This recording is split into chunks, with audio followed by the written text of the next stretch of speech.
అంటే సమస్తము పరమశివుని చేతనే ఆవురింపబడి ఉంది. శివుని కన్నా వేరొకటి లేదు. అందుకని బ్రహ్మాండ వ్యాప్త దేహ భసిత హిమరుచాభా సమానా భుజంగై. వ్యాపకత్వంతో చెప్తే విష్ణు అంటాం, ఆయన్ని మంగళప్రదంగా చెప్తే శివుడు అంటాం. అందుకని లోపల శివం ఉన్నంతసేపే శివం, అది తీసేస్తే శవం. అది మంగళత్వం అంటే.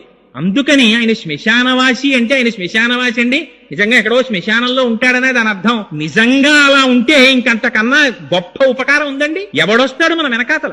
ఒక్కడు వచ్చేవాడు లేడు. డబ్బు రాదు, మనం సంపాదించుకున్నటువంటి కార్లు రావు, వాహనములు రావు, రాజ్యం రాదు, తుట్టతుడకు మనదనుకున్న ఈ శరీరం రాదు, కొడుకు రాడు, కూతుళ్ళు రారు, భార్య రాదు. ఎవరొస్తారు? చేసుకున్న ధర్మము పరమశివుని అనుగ్రహము తప్ప ఇంకొకటి రాదు మనతో.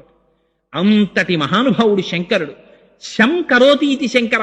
ఆయనకి శుభం చెయ్యడం తప్ప అసలు శంకరుడికి అమంగళం చెయ్యడం చేత కాదు ఆయనకి. అటువంటి వాడు శంకరుడు అంటే. అందుకే ఆయనకి మారేడు దళాలతో పూజ. మారేడు దళం అంటే లక్ష్మీ స్థానం. ఎక్కడెక్కడ మారేడు చెట్టు ఉంటుందో, ఎక్కడెక్కడ మారేడు దళం ఉంటుందో అక్కడక్కడ లక్ష్మీదేవి ఉంటుంది. అందుకని శంకరుడికి ఆ మారేడు దళంతో పూజ చేస్తారు.